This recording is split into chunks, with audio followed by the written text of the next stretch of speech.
Bonjour, hi, Canada. Greetings to my 400 affiliates, everybody watching on my YouTube channel, Facebook, Instagram, townhalltv.com, or, of course, good old reliable HughHewitt.com. Good Thursday morning to you, the last day of April. In the year of the plague 2020, the death toll 61,500 in America. More than 1,060,000 Americans have the virus. I believe it's actually far more widespread than that.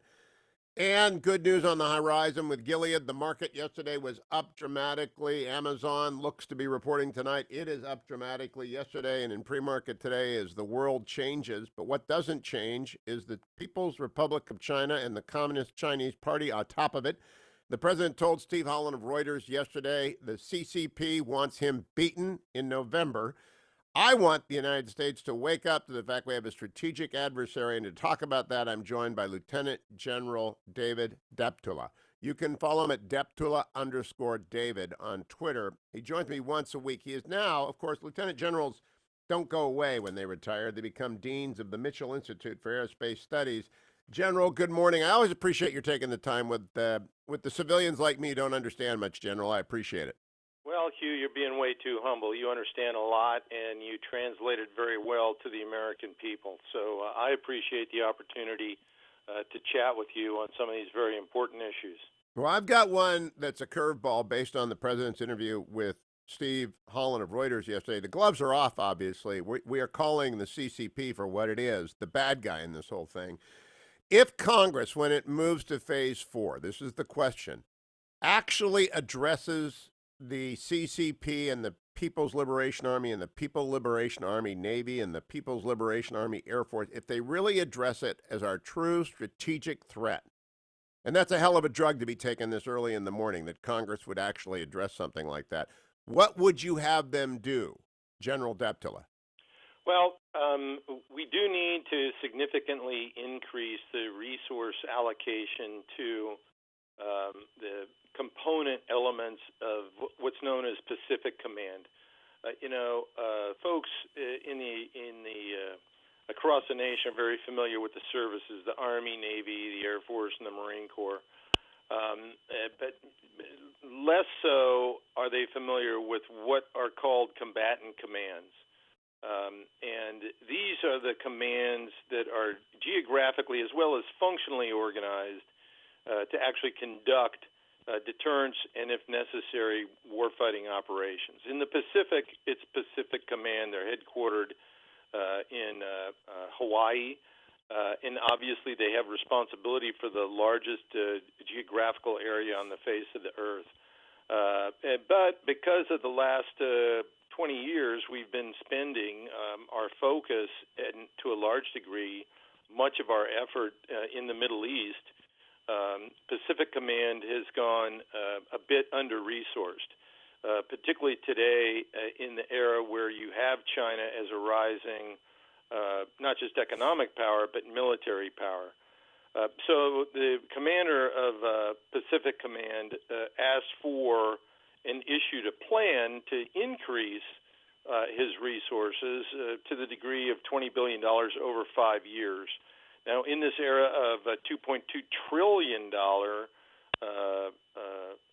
allocations by Congress, $20 billion isn't really that much. And what that money would go toward is improving our defenses of our basing structure around the region. And it would also go into changing the manner in which we operate into one that is much, much more flexible as opposed to anticipatory. One of the most recent elements that occurred that play into this new strategy, if you will, with respect to the growing military presence of China is a shift in the continuous bomber presence that we had on Guam. Now, I have to tell you, the Pacific is a big place. It covers 16 time zones. Jeez. Indo-Pacific Command. Actually, I was a little bit dated in my answer there. It's no longer called Pacific Command. It's Indo-Pacific Command because it includes the Indian Ocean. It includes all the territory from the coast of Africa to the west coast of the United States. So that's a lot of territory. And if you've served in the Pacific, you'll hear people talk about the tyranny of distance. And yeah, there's a lot of water in the Pacific. About 70% of the command is covered by water. But guess what? 100% of it's covered by air.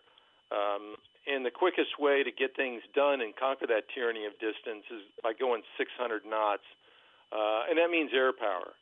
So we've got to increase our air power capabilities in the Pacific to the degree that the Chinese don't know where everything is located. They don't know when it's going to be. And that's what we did this past week.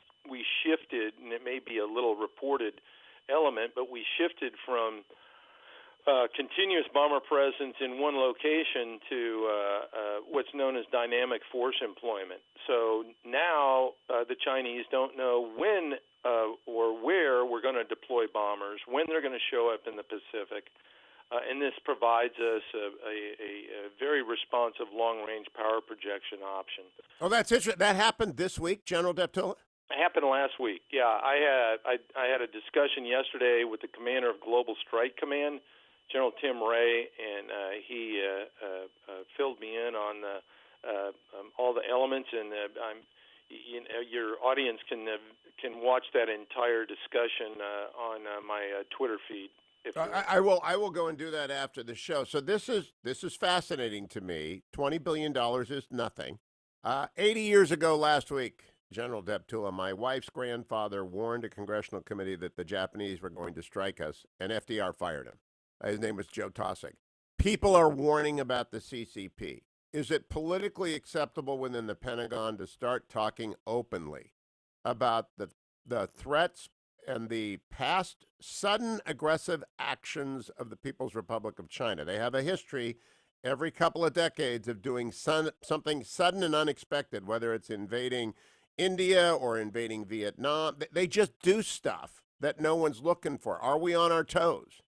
I would please to report, if you will. That's probably the wrong terminology, but just to listen. Our military inside the Pentagon, and particularly at Indo-Pacific Command, they are on their toes, and they constantly plan for a variety of options. Now, look, we don't seek war with the Chinese. Of course not. But Yep. in order to avoid it, it goes back to that whole issue of you've got to be able to convince the Chinese that if they did take some sort of aggressive action, that it would be met swiftly and decisively. And that's exactly what our planners in the Pentagon and at Indo-Pacific Command and places like Pacific Air Force headquarters do day in and day out. So, General, for the benefit of the civilians, if we're moving bombers around like the old shell game with the P beneath the shell, how many different places can we send them that they are still effective against First Chain Island defenses? First Chain Island, you may want to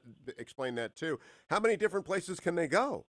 Well, they can go to a lot of places, but here the beauty of the bomber is it doesn't have to forward deploy to be effective. Last week, a B-1 flew 23 hours out of the continental United States over Japan, engaged in joint operations with the Japanese, and flew back. Oh, my gosh. So I hope they have a bathroom on the plane. Well, TMI. All right. We'll skip that one. But all right. Yeah, they can take care of themselves. That is amazing.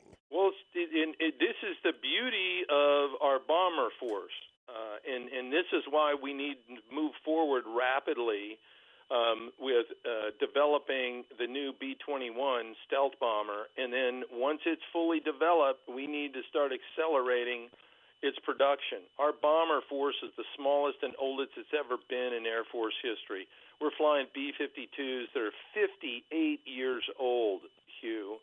And the youngest airplane, the Stealth B-2, is 30 years old.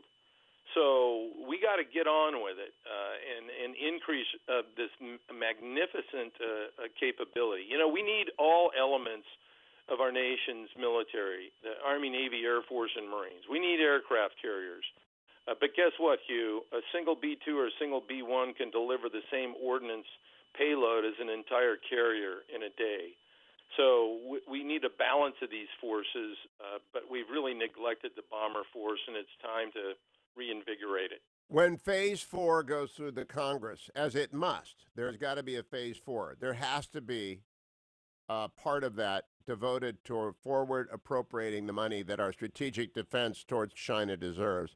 General Deptula, thank you. Always, always informative. Don't go anywhere, America.